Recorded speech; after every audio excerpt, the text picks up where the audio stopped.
тук виждаме, че така беше дискутирал, че е подписано споразумение, има едно решение на Съединените щати да позволят закупуването на бронирана бойна машина на сухопътните войски на стойност 1,5 милиард. За Страйкър, Долара.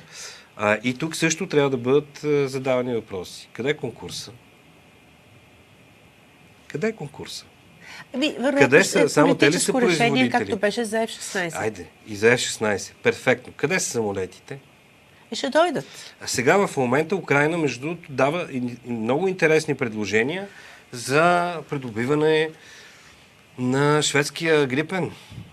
И какво се оказва? Оказва се, че този самолет има възможност директно, веднага да бъде приведен в бойно дежурство, защото неговата техническа експлоатация е много повтарям, с пъти по-лесна и за усвояване, и за поддържане от F-16. За него не са необходими специални писти, които трябва да бъдат изградени на ново за F-16. То е достатъчно хората да отворят интернет и да видят за какво става дума. Въздухосъборника на F-16 е отдолу, което означава, че всяка една камъни или нещо подобно, нали, на полосата за излитане и кацане влиза вътре двигателя.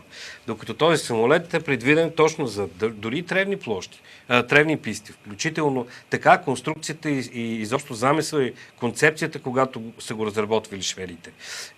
Включително бетонни такива полоси. За него автомагистралата е просто перфектна. Никакъв проблем. Какво направиха нашите партньори от Чехия, от Хърватска? Те започнаха една такава програма, именно с шведите, с Грипен. Самолетите са там отдавна. Даже някои от тях са на лизинг. Техническите екипи на шведите са там, още при самото предоставяне на машините. Ето заради те политически решения, ние сме в това положение.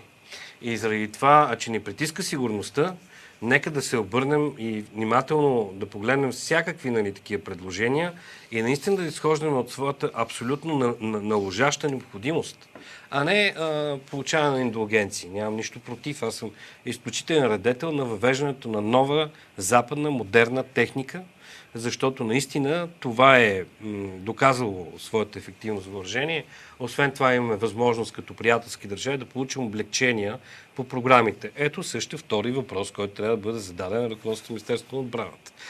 Внимателно следа въпроси, мога да ви кажа какви облегчения получават нашите съседи.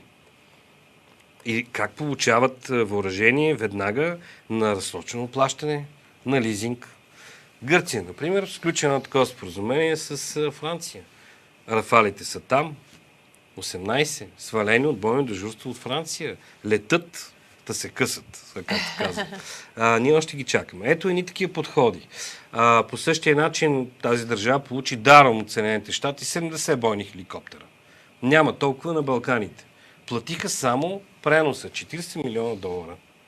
Ето вижте как се случва, нали, за една страна, която е близка до нас, която е съпоставима.